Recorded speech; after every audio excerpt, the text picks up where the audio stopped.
ചൈനയിൽ നിന്നും പൊട്ടിപ്പുറപ്പെട്ട corona virus ലോകമെമ്പാടും ഇപ്പോൾ 25 രാജ്യങ്ങളിലധികം പടർന്നുകൊണ്ടിരിക്കുകയാണ്. ഇതിനെ തുടർന്ന് ദുബായിൽ നിന്നെത്തിയ ഒരാൾക്കും ഇറ്റലിയിൽ നിന്നെത്തിയ മറ്റൊരാൾക്കും കൊറോണ വൈറസ് സ്ഥിരീകരിക്കുകയുണ്ടായി. ഇതിനെ തുടർന്ന് കർശന നിർദ്ദേശമാണ് എയർ ഇന്ത്യ മുന്നോട്ട് വയ്ക്കുന്നത്.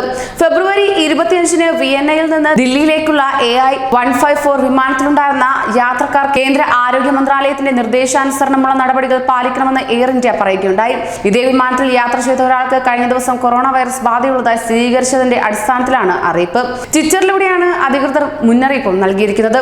ഇറ്റലിയിൽ നിന്നെത്തിയ ഒരാൾക്ക് കഴിഞ്ഞ ദിവസമാണ് ദില്ലിയിൽ കൊറോണ വൈറസ് ബാധ സ്ഥിരീകരിച്ചത്. കേന്ദ്ര ആരോഗ്യ മന്ത്രാലയത്തിന്റെ നിർദ്ദേശപ്രകാരം ദക്ഷിണ കൊറിയ, ഇറാൻ, ഇറ്റലി എന്നീ രാജ്യങ്ങളിൽ നിന്ന് വരുന്നവർ 14 ദിവസത്തെ നിരീക്ഷണത്തിൽ കഴിയേണ്ടതുണ്ട്. നിലവിൽ 2 പേർക്കാണ് രാജ്യത്ത് പുതിയതായി കൊറോണ വൈറസ് ബാധ സ്ഥിരീകരിച്ചത്. ഇറ്റലിയിൽ നിന്ന് ദില്ലിയിലെത്തിയ വ്യക്തിക്ക് പുറമെ ദുബായിൽ നിന്ന് തെലങ്കാനയിലെത്തിയ മറ്റൊരാൾക്കും രോഗം സ്ഥിരീകരിച്ചിട്ടുമുണ്ട്.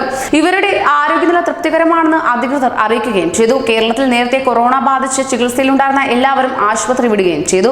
ചികിത്സയിലുണ്ടായിരുന്ന അവസാന വ്യക്തി വെള്ളിയാഴ്ചയാണ് ആശുപത്രി വിട്ടത് തന്നെ. വിദേശത്തു നിന്ന് മടങ്ങിയെത്തിയവർ ഉൾപ്പെടെ നിരവധി പേർ ഇപ്പോൾ നിരീക്ഷണത്തിലാണെന്നാണ് അധികൃതർ മുന്നറിയിപ്പ് നൽകുന്നത്. അതോടൊപ്പം തന്നെ കൊറോണ ഭീതിയെ തുടർന്ന് കുവൈറ്റിൽ വനിതാ കസ്റ്റംസ് ഓഫീസർ നിരീക്ഷണത്തിലാണ്. കൊറോണ ബാധിച്ച രോഗിയിൽ നിന്ന് ഇവർക്ക് വൈറസ് ബാധ ഏറ്റിരിക്കാമെന്ന സംശയത്തെ തുടർന്നാണ് ഇവരെ വീട്ടിൽ തന്നെ നിരീക്ഷണത്തിൽ പാർപ്പിച്ചിരിക്കുന്നത്.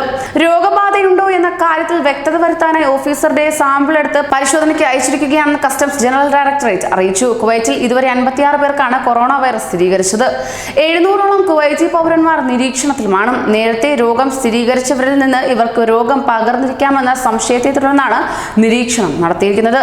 499 പേരെ അൽ ഖിറാൻ പാർക്കിലും 170 പേരെ മറ്റൊരു ഹോട്ടലിലുമാണ് പാർപ്പിച്ചിരിക്കുന്നത്.